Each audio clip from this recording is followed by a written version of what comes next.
Hi, apologies for the poor lighting, but the main light in this room operates at a frequency that really messes with the camera on my MacBook. So we've got very low lighting in here.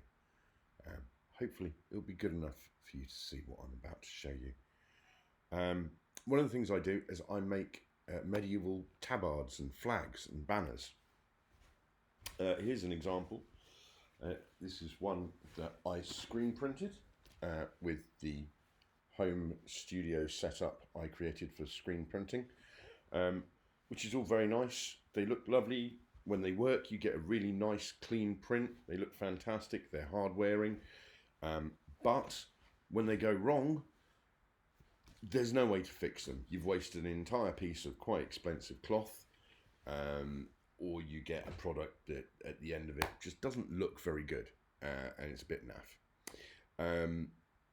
So I moved on from that to doing applique.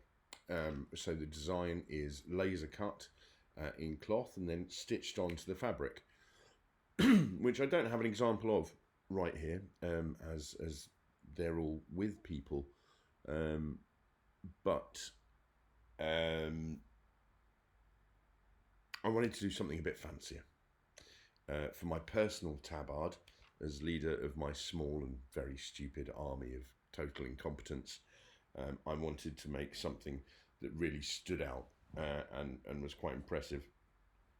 And in previous year, I'd made a tabard that was halved, black on one side and red on the other, and very carefully printed, screen printed the two sides of the logo in contrasting colours.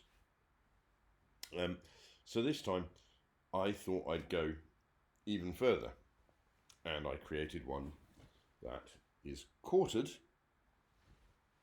and to make it even more over the top and ridiculous, all of the stitching on this, you can see if the light gets on there, is actually embroidered with satin stitching. That is actually over an applique base, because the colour of the applique cloth behind it means that if you do have any little gaps in the embroidery stitching, then you get the right colour showing through from underneath, as opposed to the contrasting colour, which doesn't look anywhere as good. And so I just taught myself to do this technique, making it up from first principles. I was extremely pleased with how well all the bits lined up there, and I even added extra detail down at the bottom. And when this one cross there, let me get that into the middle of the camera. Perhaps I should have rehearsed this a little bit, to get those two sides to line up correctly and quite so precisely. I was incredibly pleased. Everything on this tabard is satin stitched. All of the seams are covered. There is no straight stitching visible anywhere, and I lined it with gold satin as well, because I'm ridiculous. Little epaulettes on the shoulders. It's all quite daft, really, but jolly good fun. So yeah, I taught myself to do that this year. That was good.